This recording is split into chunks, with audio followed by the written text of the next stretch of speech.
Bayern kicked off the defence of their title in some style, thrashing Atleti by 4-0. Ali and Gab with us. Gab, Bayern are the best team in the world right now, and it's not even close, is it? I don't know. They've already dropped points this season, so. Don't give me that! You lose against. Oh.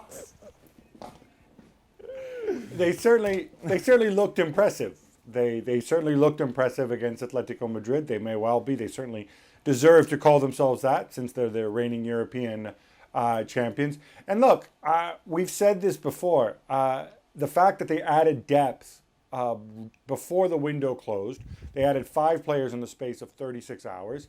I think that's going to be a big boost to them this season. Flick feels freer in some of the choices. They can overcome, for example, Gnabry having to miss this game because of his test result. He's got the luxury of saying, you know what, Alphonso Davies not really feeling it at this point. Let me bench him and give Lucas Hernandez a run. And I think these things will pay dividends down the road. Ali, Bayern Munich are the best team in the world at the moment, aren't they? And it's not even close. It's not close, Dan. And here's the thing. I understand where Gab is coming from because he has to defend the very long article that he wrote saying that Bayern Munich would be in trouble. Oh, my goodness, sound the alarm bells. Well, do not sound any alarm bells because if Bayern Munich continues to play at this level, you look at everybody else seems to be falling apart. Everybody else's roof seems to be caving in, whereas Bayern Munich says, you know what, yeah, I don't have to play Serge Gnabry if he's got COVID. Now, Leroy Sané, he may be injured. Well, okay, I don't have to play him either. You know what, I can sit Alphonso Davies.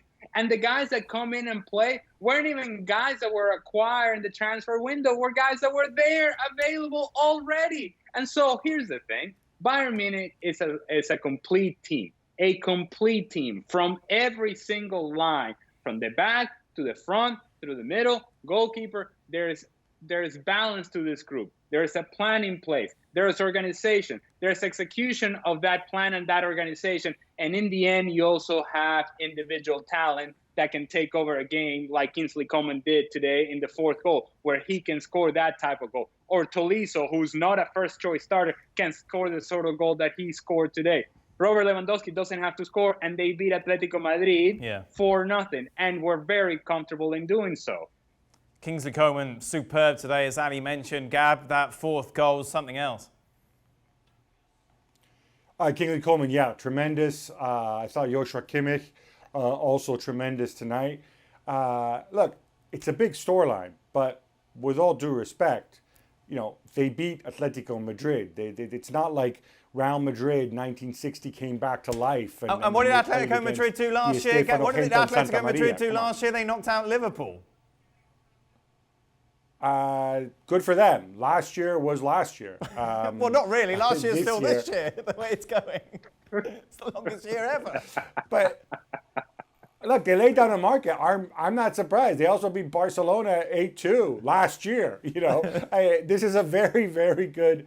This is a very, very good Bayern side. Look, I've said it all along. I appreciate what Ali's saying. I think it is important that Hansi Flick decided to, or was able to persuade the club to make those 5 signings, because I really think that's going to be a difference maker down the road this season. But yeah, if you want to crown him in October, go ahead and crown him. I think right now they are very, very well prepared, but there's still a long season ahead. Ali from Atleti, what went wrong today?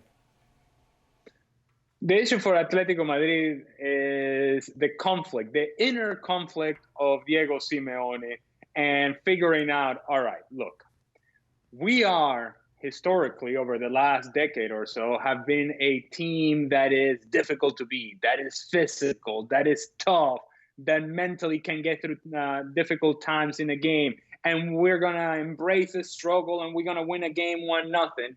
And yet you see the personality of this group today out on the field, and it is a bunch of players, most of them, that want to play, that want to be open, that want to attack, that want to get stretched. And indeed, for a few minutes in the first half, they did create a couple of chances, and they did get open, they did get stretched, and they added numbers in the attack.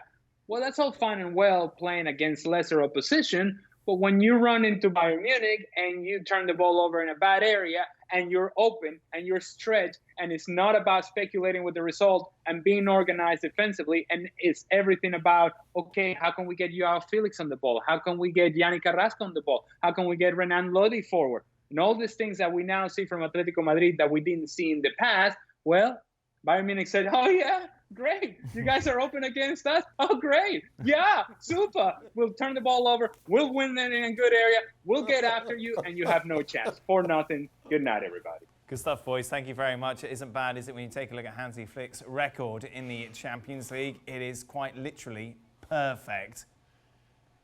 9 games, 9 wins, 34 goals scored, 4 conceded, though, which Gab is very concerned with.